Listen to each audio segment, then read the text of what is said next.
નમસ્કાર વિદ્યાર્થી મિત્રો।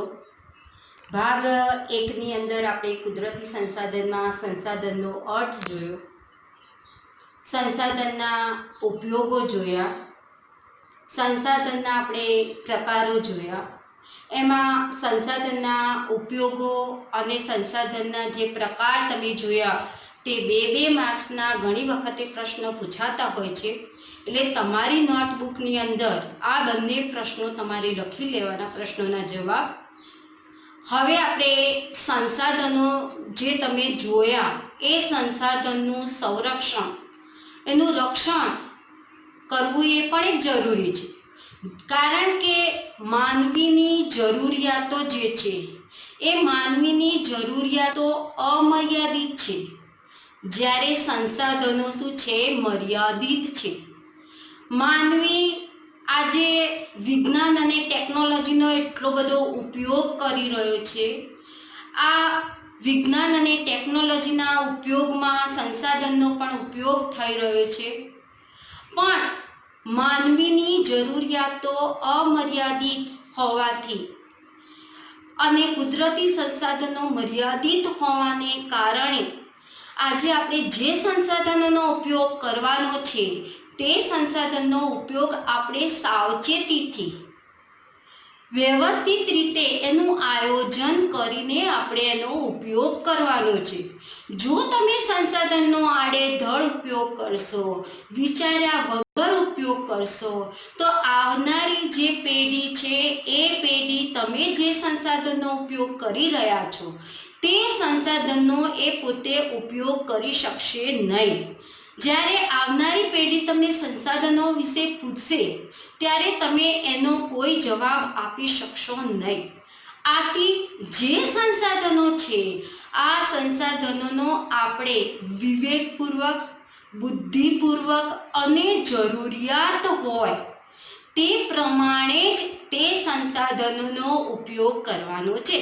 દાખલા તરીકે પેટ્રોલ, જો પેટ્રોલનો તમે આડેધડ ઉપયોગ કરશો અને પેટ્રોલ ખૂટી જશે, ડીઝલ ખૂટી જશે, તો તમે જે અત્યારે વાહનોનો ઉપયોગ કરો છો પેટ્રોલ અને ડીઝલના, એ વાહનોની જગ્યાએ તમારે સાયકલ અથવા પગે ચાલીને તમારે જવું પડશે, કારણ કે જો સંસાધનો ખૂટી ગયા તો તમારે એ જ રીતે એનો ઉપયોગ કરવો પડશે।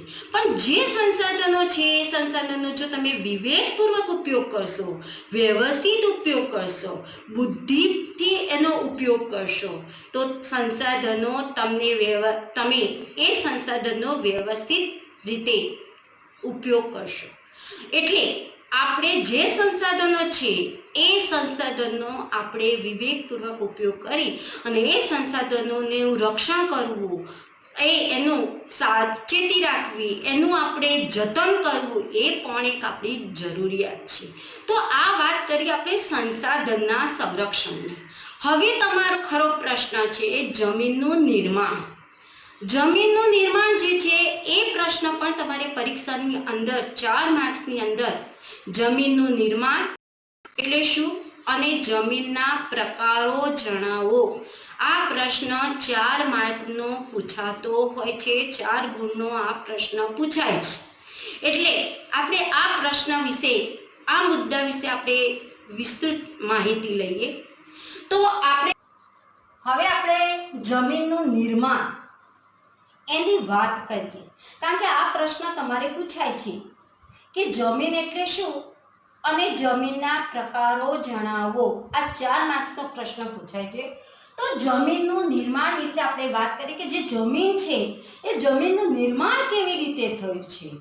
તો ભૂસપાટીનું ઉપલું પદ જેમાં વનસ્પતિ ઉગે તેને આપણે જમીન કહીએ છીએ। એટલે કે ભૂ એટલે કે જે જમીનવાળી સપાટી છે, જે ઉપરની જે સપાટી છે એ સપાટીનું જે ઉપલું પડ છે, એ ઉપલા પડમાં જે વનસ્પતિ ઉગે છે તેને આપણે જમીન કહીએ છીએ। હવે જમીન પૃથ્વીના પોપડા પરના અનેક વિવિધ કણોની બનેલી એક પાતળું પડ છે। જમીનની જે પૃથ્વી જમીન જે છે, જમીનના પૃથ્વીના પોપડા પરના અનેક વિવિધ કણો, જુદા જુદા જે કણો છે એ કણોથી બનેલું એક પાતળું પડ છે. હવે જેમાં ખનિજો, ભેજ, ધુમ્મસ, હવા આ બધું તેમાં શું થાય છે, મળે છે. માટીની નીચે તેના મૂળ ખડક સ્થળો આવેલા છે, પડ આવેલા છે. જમીનનું નિર્માણ મૂળ ખડકોના ખવાણ અને ધોવાણથી મળતા પદાર્થોથી થાય છે. એટલે કે જમીનનું નિર્માણ મૂળ ખડકોથી અને ખવાણ અને ધોવાણ, ખવાણ એટલે ખવાઈ જવું અને ધોવાણ એટલે ધોવાઈ જવું. જમીન ઘણી વખતે ખવાઈ જાય છે અને ઘણી વખતે ધોવાઈ પણ જાય છે. એટલે ધોવાણથી મળતા પદાર્થોથી આ જમીનનું નિર્માણ થાય છે, જેમાં જૈવિક અવશેષો, ભેજ અને હવા એની સાથે શું થાય છે, ભળે છે. તેથી જમીન ખનિજો અને જૈવિક તત્વોનું કુદરતી મિશ્રણ થાય છે અને કુદરતી મિશ્રણ થવાને કારણે આ જમીનનું જે પડ છે, પડ બંધાય છે, જેમાં વનસ્પતિના વૃદ્ધિ અને વિકાસ કરવાની ક્ષમતા એમાં જોવા મળતી હોય છે. કે વનસ્પતિની વૃદ્ધિ અને એનો જે વિકાસ છે, જે વનસ્પતિનો છોડ નાનો હોય, આપણે ઉગાડીએ છીએ અને પછી ધીમે ધીમે જેમ જેમ મોટો થતો જાય છે એને કહેવામાં આવે છે વનસ્પતિની વૃદ્ધિ અને વિકાસ કરવાની ક્ષમતા જમીનના નિર્માણ ઉપર રહેલી છે. કે જેવી જેવી જમીન એવી જમીનના જે વનસ્પતિ છે એ વનસ્પતિની વૃદ્ધિ અને વિકાસ ઉપર થતો જોવા મળે છે. હવે આપણો મહત્વનો મુદ્દો છે જમીનના પ્રકાર. જમીનના પ્રકાર કેટલા છે? 8. 1. કાપની જમીન. 2. રાતી અથવા લાલ જમીન. 3. કાળી જમીન. 4. લેટેરાઇટ જમીન. 5. રણ પ્રકારની જમીન. 6. પર્વતીય જમીન. 7. જંગલ પ્રકારની જમીન. 8. દલ કે પીટ પ્રકારની જમીન.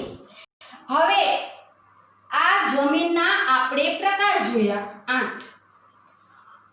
હવે આ જમીનના પ્રકાર 8 એ ઘણી પ્રશ્ન પૂછાતો હોય છે કે ફક્ત જમીનના પ્રકાર જણાવો તો તમારે આ 8 પ્રકાર લખવા પડે, પણ એમ પૂછે કે જમીનના પ્રકારો વિશે જણાવો તો આપણે એ 8 આપણે એની ચર્ચા કરવી પડે.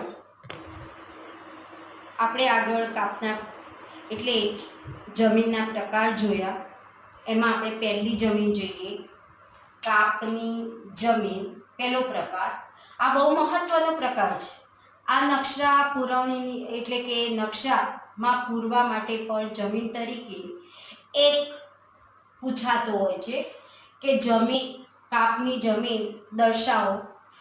એમાં પણ નકશા પુરવણીની અંદર પણ તમારે દર્શાવવાની હોય છે.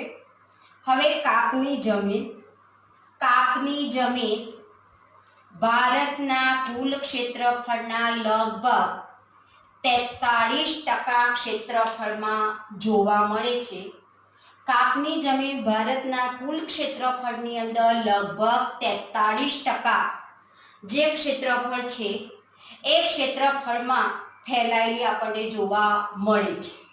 ત્યાર પછી પૂર્વમાં બ્રહ્મપુત્ર ખીણથી શરૂ કરી અને પશ્ચિમમાં સતલુજ નદી સુધીનું અને ઉત્તર ભારતનું મેદાન, દક્ષિણ ભારતમાં નર્મદા, તાપી, મહાનદી, ગોદાવરી, કૃષ્ણા, કાવેરી આ નદીઓનો જે ખીણ પ્રદેશ છે આ ખીણ પ્રદેશમાં પણ આપણને કાપની જમીન જોવા મળે છે.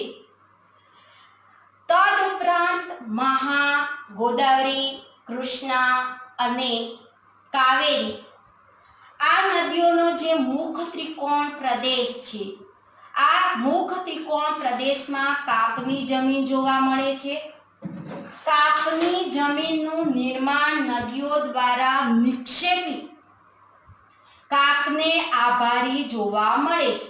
કાપની જે જમીન છે, આ કાપની જમીનનું જે નિર્માણ છે, એ નિર્માણ નદીઓ દ્વારા જે નિક્ષેપ, જે કાપ ઘસડાઈને આવે છે, એ નિક્ષેપથી, એટલે કે આ નિક્ષેપિત કાપને આભારી હોય છે, એ દ્વારા એ જમીનનું બનતી હોય છે.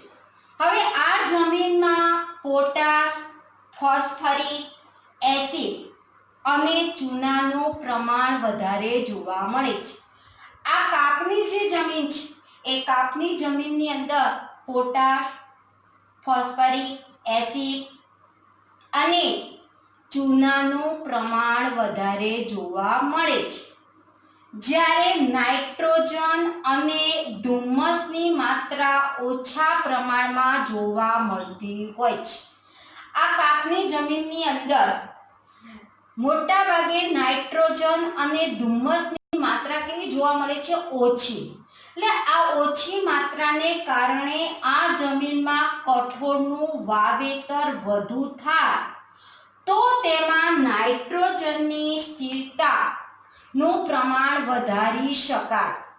જો તમે આ કાપની જમીનની અંદર કઠોળના પાકનું વાવેતર વધુ કરો તો તમે નાઇટ્રોજન જે છે એ નાઇટ્રોજનની સ્થિરતાનું પ્રમાણ શું કરી શકો? વધારી શકો.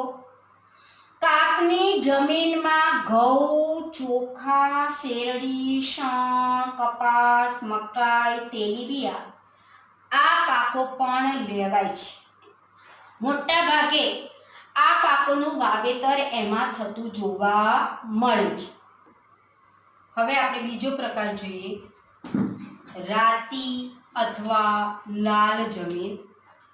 આના શબ્દો ઉપરથી તો આપણને ખબર પડી હશે કે આ જમીનનો રંગ કેવો હશે. તો રાતો અથવા લાલ જેને આપણે કહીએ છીએ એવા રંગની આ જમીન આપણને જોવા મળે છે. હવે આવી જમીન ભારતના કુલ ક્ષેત્રફળમાં લગભગ 19% ક્ષેત્રફળમાં આ રાતી જમીન એટલે કે લાલ જમીન આપણને જોવા મળે છે. હવે આવી જમીન કઈ જગ્યાએ જોવા મળે છે? તો દક્ષિણના દ્વીપકલ્પમાં લગભગ તમિલનાડુથી માંડીને ઉત્તરમાં બુંદેલખંડ સુધી અને પૂર્વમાં રાજમહલની ટેકરીઓની પશ્ચિમમાં કચ્છ સુધી તે લાલ જમીન વિસ્તરાયેલી આપણને જોવા મળતી હોય છે. એટલે કે દક્ષિણના દ્વીપકલ્પમાં તમિલનાડુથી માંડીને ઉત્તરમાં જે બુંદેલખંડ આવેલો છે ત્યાં સુધી અને પૂર્વમાં રાજમહલની જે ટેકરીઓ છે ત્યાંથી માંડીને પશ્ચિમમાં કચ્છ સુધી આ લાલ જમીન એટલે કે રાતી જમીન વિસ્તરાયેલી જોવા મળે છે. રાજસ્થાનમાં આ જમીન વધારે જોવા મળે છે. તો કઈ જગ્યાએ રાજસ્થાનમાં? તો ઉદયપુર, ચિત્તોડગઢ, ડુંગરપુર, બાંસવાડા અને ભીલવાડામાં રાતી જમીન જોવા મળે છે. એટલે કે રાજસ્થાનમાં આ જમીન મોટા ભાગે ઘણા વિસ્તારોની અંદર જોવા મળતી હોય છે. હવે આ રાતી જમીનમાં ફેરિક ઓક્સાઇડની હાજરીને કારણે તેનો રંગ કેવો જોવા મળે છે? લાલ જોવા મળે છે. આ જમીનનો રંગ કેમ લાલ છે? તો ફેરિક ઓક્સાઇડની હાજરીને કારણે એનું પ્રમાણ છે એના કારણે તેનો રંગ કેવો જોવા મળે છે? લાલ જોવા મળે છે. અને તે જેમ નીચે જઈએ છે તેમ તેનો રંગ કેવો જોવા મળતો હોય છે? પીળો. પીળા રંગમાં ફેલાયેલી આપણને જોવા મળે છે. રાતી જમીનમાં ચૂનો, કાંકરા અને કાર્બોનેટ મળી આવતા નથી. આ રાતી જમીનની અંદર ચૂનો, કાંકરા કાગરા અને કાર્બોનેટ મળી આવતા નથી. આ જમીનની અંદર આનું પ્રમાણ આપણને જોવા મળતું નથી. મોટે ભાગે રાતી જમીનમાં મેગ્નેશિયમ, ફોસ્ફેટ, નાઇટ્રોજન અને પોટાશની ઉણપ જોવા મળે છે. એટલે કે આ જમીનની અંદર રાતી જમીનની અંદર મોટે ભાગે મેગ્નેશિયમ, ફોસ્ફેટ, નાઇટ્રોજન અને પોટાશની ઉણપ એટલે કે અછત જોવા મળે છે. આ રાતી જમીનમાં જોવા મળે છે, એની ઉણપ જોવા મળતી હોય છે. એટલે રાતી જમીનમાં કયો પાક લેવાય છે? તો બાજરી, કપાસ, ઘઉં, જુવાર, અળસી, મગફળી અને બટાકાનો પાક આ રાતી જમીનમાં જોવા મળતો હોય છે. એટલે કે રાતી જમીનની અંદર આ પાકનું વાવેતર થાય છે. ત્રીજી જમીન આપણે જોઈએ, કાળી જમીન. કાળી જમીનને રેગુલ જમીન પણ કહેવામાં આવે છે. હવે ભારતના કુલ ક્ષેત્રફળમાં લગભગ 15% ક્ષેત્રફળમાં ભારતની અંદર આ કાળી જમીન આપણને જોવા મળે છે.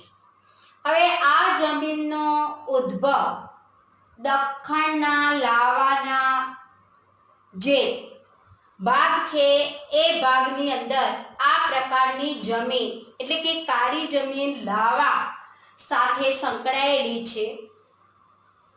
હવે લાવાના પથરાવાથી આ જમીનનો ઉદ્ભવ થયેલો છે. મહારાષ્ટ્ર, પશ્ચિમી મધ્યપ્રદેશ, આંધ્રપ્રદેશ અને કર્ણાટક વગેરે ભાગોની અંદર કાળી જમીન આવેલી છે. હવે ગુજરાતમાં સુરત, ભરૂચ, નર્મદા, વડોદરા, તાપી અને ડાંગ જિલ્લાની અંદર આ કાળી જમીન એટલે કે જેને આપણે રેગુલ જમીન કહીએ છીએ તે આવેલી છે ગુજરાતમાં.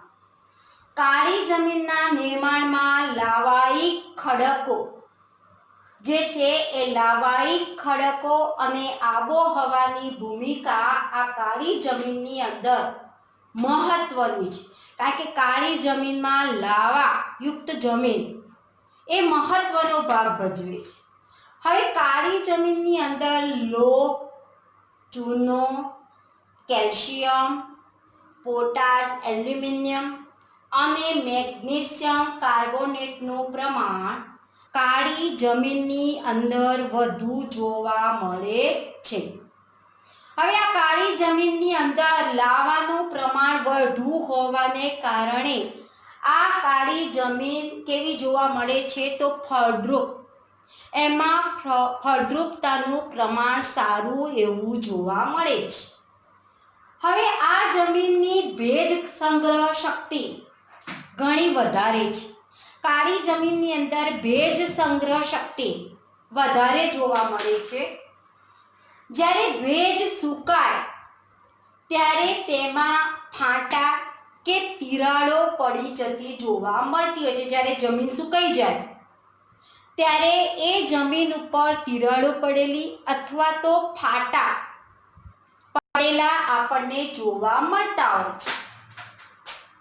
હવે આ જમીનમાં કપાસ, અળસી, સરસવ, મગફળી, તમાકુ અને અડદ જેવા કઠોળ પાક થાય છે.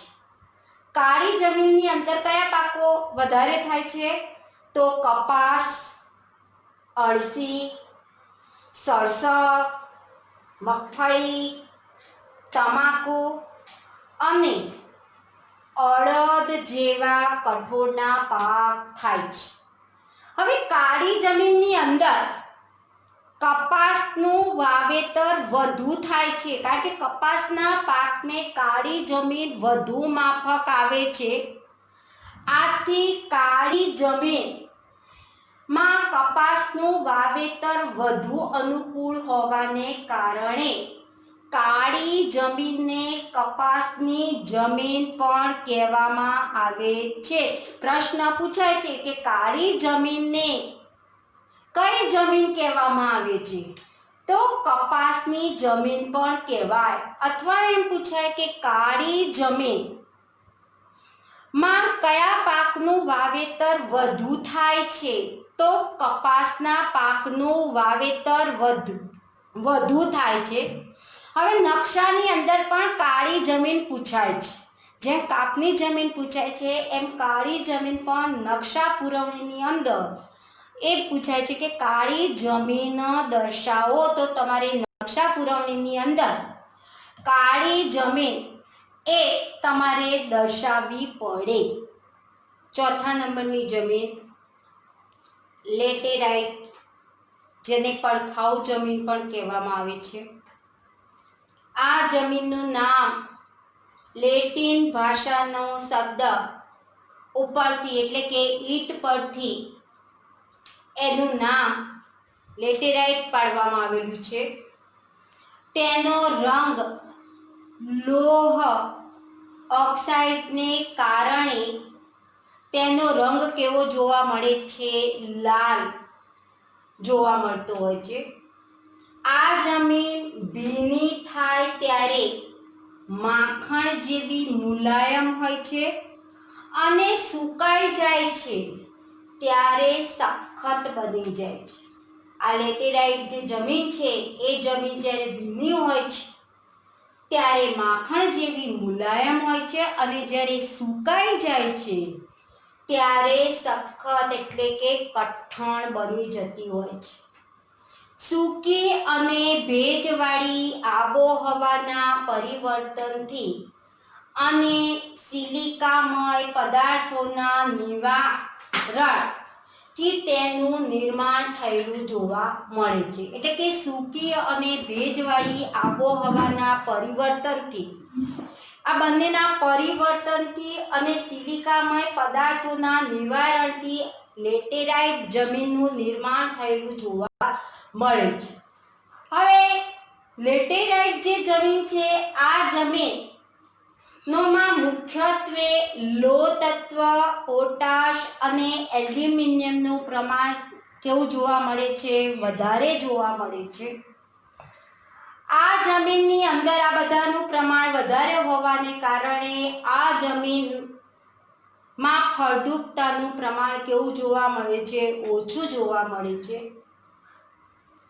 આ જમીનમાં ફળદ્રુપતાનું પ્રમાણ ઓછું હોવાને કારણે તેમાં ખાતરો નાખીને કપાસ, ડાંગર, રાગી, શેરડી, ચા, કોફી, કાજુ વગેરેનો પાક લેવાય છે. આ જમીનની અંદર ફળદ્રુપતાનું પ્રમાણ ઓછું હોવાને કારણે એમાં ખાતર નાખીને જુદા જુદા જે પાકો લેવામાં આવે છે. આ જમીનને પડખાઉ જમીન પણ કહેવામાં આવે છે. તમારે ઘણી વખતે ખાલી જગ્યામાં પણ પૂછાય કે લેટેરાઇટ જમીનને બીજા કયા નામે ઓળખવામાં આવે છે? તો પડખાઉ જમીન તરીકે પણ ઓળખવામાં આવે છે. ચોથા પ્રકાર પછી પાંચમો પ્રકાર આપણે જોઈએ, રણ પ્રકારની જમીન. આ પણ નકશા પુરવણીની અંદર તમારે જે નકશા પૂછાય છે એની અંદર પૂછાય છે કે રણ પ્રકારની જમીન દર્શાવો. તો તમારે રણ પ્રકારની જમીન જે છે એ તમારે રાજસ્થાનની અંદર દર્શાવવી પડે. હવે આપણે પાંચમા પ્રકારની વાત કરીએ, રણ પ્રકારની જમીન. તો આ જમીન કેવી હોય છે? સૂકી અને અર્ધ સૂકી આબોહવાવાળી પરિસ્થિતિમાં આ જમીન આપણને જોવા મળે છે. આ જમીન એટલે કે રણ પ્રકારની જમીન જોવા મળે છે. રણ પ્રકારની જમીન રેતાળ અને પાછી કેવી હોય છે? ઓછી ફળદ્રુપ હોય છે. આ જમીનમાં રેતીનું પ્રમાણ વધારે અને ફળદ્રુપતાનું પ્રમાણ કેવું જોવા મળે છે? ઓછું જોવા મળે છે. તેમાં દ્રાવ્ય ક્ષારોનું પ્રમાણ કેવું જોવા મળે છે? વધારે. એટલે આ રણ પ્રકારની જમીન મોટા ભાગે રાજસ્થાન, હરિયાણા અને દક્ષિણ પંજાબમાં જોવા મળતી હોય છે. ગુજરાતમાં કચ્છ, ઉત્તર ગુજરાત અને સૌરાષ્ટ્રમાં આ જમીન આપણને જોવા મળે છે અને મોટા ભાગે આ રણ પ્રકારની જમીનમાં ત્યાં આગળ વરસાદનું પ્રમાણ ઓછું પડતું હોવાને કારણે ત્યાં જે સિંચાઈ છે એ સિંચાઈની સુવિધા ઓથી તેમાં બાજરી જુવારનો પાક લેવાય છે. ત્યાં વરસાદનું પ્રમાણ ઓછું હોવાને કારણે ત્યાં સિંચાઈ દ્વારા ખેતી કરવામાં આવે છે અને સિંચાઈ દ્વારા ખેતી કરી અને તેમાં મોટા ભાગે બાજરી અને જુવારના પાકનું વાવેતર મોટા ભાગે થાય છે. એટલે પાક પણ પૂછાઈ શકે કે રણ પ્રકારની જમીનની અંદર કયા પાકનું વાવેતર વધુ થાય છે, તો બાજરીના પાકનું વધારે વાવેતર, અથવા એમ પૂછાય છે કે બાજરીના પાકનું વાવેતર કઈ જમીનમાં થતું જોવા મળે છે, તો રણ પ્રકારની જમીનમાં થતું જોવા મળે છે. તો પાંચમો પ્રકાર જોઈએ. હવે આપણે છઠ્ઠો પ્રકાર જોઈએ, પર્વતીય જમીન. તો આ જમીન હિમાલયની ખીણો અને ઢોળાવોના ક્ષેત્રોમાં 2700 મીટરથી 3000 મીટરની ઊંચાઈ પર પર્વતીય જમીન આપણને જોવા મળે છે. એટલે મોટા ભાગે હિમાલયની ખીણો અને ઢોળાવવાળા જે ક્ષેત્રો પર જે છે એ ક્ષેત્રોમાં 2700 મીટરથી 3000 મીટરની ઊંચાઈવાળા ભાગોની અંદર આ પર્વતીય જમીન આપણને જોવા મળે છે. હવે આ પર્વતીય જમીનનું સ્તર પાતળું અને અપરિપક્વ છે. અપરિપક્વ એટલે કે પાક ત્યાં કેવો થતો જોવા મળે છે, ઓછો. એટલે કે ત્યાં પાકનું પ્રમાણ એકદમ ઓછું થતું જોવા મળે છે. અસમ, દાર્જિલિંગ, ઉત્તરાખંડ, હિમાચલ પ્રદેશ અને કાશ્મીરમાં આ પ્રકારની જમીન આવેલી છે. હિમાલયના સામાન્ય ઊંચાઈના ભાગોમાં મોટા ભાગે દેવદાર અને ચીડ અને પાઇનના વૃક્ષો આ વિસ્તારની અંદર જોવા મળે છે. એટલે કે પર્વતીય આ જમીનની અંદર પર્વતીય જંગલોની અંદર મોટા ભાગે દેવદાર, ચીડ અને પાઇનના વૃક્ષો ત્યાં આગળ આપણને જોવા મળતા હોય છે. સાતમો પ્રકાર જોઈએ, જંગલ પ્રકારની જમીન. આ જમીન હિમાલયના શંકુદ્રુમ જંગલોમાં 3000 મીટરથી 3100 મીટરની ઊંચાઈ પર આ પ્રકારના જંગલો એટલે કે જંગલ પ્રકારની જમીન આપણને ત્યાં જોવા મળે છે. હવે સહ્યાદ્રી, પૂર્વઘાટ અને મધ્ય હિમાલયના તરાઈના ક્ષેત્રોની અંદર આ પ્રકારની જમીન આવેલી છે. વૃક્ષોના ખરેલા પાંદડાથી ભૂસપાટી ઢંકાયેલી હોય છે અને તે પાંદડા સડવાથી કે સેન્દ્રિય દ્રવ્યોનું પ્રમાણ વધવાથી આ જમીનનો ઉપરનો જે ભાગ છે એ ભાગ કેવો જોવા મળે છે, કાળો જોવા મળે છે. જે જમીનના તળમાં નીચેની તરફ જતા ભૂરા કે લાલ રંગમાં ફેરવાતી જમીન આપણને જોવા મળે છે. આ જમીનમાં ચા, કોફી, તેજાના, ઘઉં, મકાઈ, જવ, ડાંગરનો પાક લેવામાં આવે છે. આ જમીન એટલે કે જંગલ પ્રકારની જમીન અત્યંત મર્યાદિત ક્ષેત્રોમાં જોવા મળતી હોય છે. એટલે કે આ જંગલ પ્રકારની જે જમીન છે એ જમીન બહુ ઓછા વિસ્તારોની અંદર અને ઓછી જોવા મળતી હોય છે. હવે આઠમો પ્રકાર આપણે જોઈએ, દલદલ અથવા એને પીઠની જમીન પણ કહેવામાં આવે છે. આ જમીન ભેજવાળા વિસ્તારોમાં જૈવિક પદાર્થોના સંચયથી વિકસે છે. મોટા ભાગે વર્ષા ઋતુ દરમિયાન આ જમીન પાણીમાં શું થયેલી જોવા મળે છે, ડૂબી ગયેલી જોવા મળતી હોય છે અને પાણી ઓસર્યા પછી તેમાં ડાંગરની ખેતી કરવામાં આવે છે.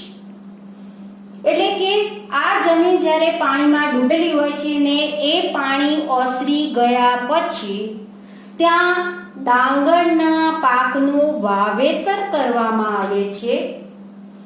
આ જમીનમાં જૈવિક પદાર્થો અને ક્ષારોની બહુલકતા તથા ફોસ્ફેટ અને પોટાશની અલ્પતા એટલે કે ઓછાપણ હોતું જોવા મળે છે. ઓડિશા, પશ્ચિમ બંગાળ, તમિલનાડુના કિનારાના ભાગોમાં, ઉત્તરાખંડના અલ્મોડા જિલ્લામાં આ પ્રકારની એટલે કે દલદલ અથવા પીટની જમીન જોવા મળે છે. આ જમીનનું ક્ષેત્રફળ અત્યંત મર્યાદિત વ્યાપ ધરાવે છે. બહુ ઓછી જમીન આપણને જોવા મળે છે. તો આપણે જમીનના 8 પ્રકાર જોયા. એટલે તમારી નોટની અંદર વિદ્યાર્થીઓ તમને કહેવામાં આવે છે કે તમારી નોટની અંદર તમારે આ પ્રશ્ન લખવાનો છે. એટલે કે જંગલોના પ્રકાર કેટલા છે, કયા કયા, એ પ્રશ્ન તમારી નોટની અંદર સ્વાધ્યાયની અંદર પણ તમારે આ પ્રશ્નો આપેલા હશે. એટલે આ પ્રશ્નો તમારી નોટની અંદર લખી અને અમારા સુધી તમારે પ્રશ્નોના જવાબો મોકલવાના છે વોટ્સએપ દ્વારા. પણ આ જે 8 છે એ પરીક્ષામાં 4 માર્ક્સનો પ્રશ્ન પૂછાય છે. એટલે તમારે ઘેર રહીને પણ આ પ્રશ્ન તૈયાર કરી દેવાનો. આ પ્રશ્ન મોટા ભાગે પૂછાતો જોવા મળતો હોય છે.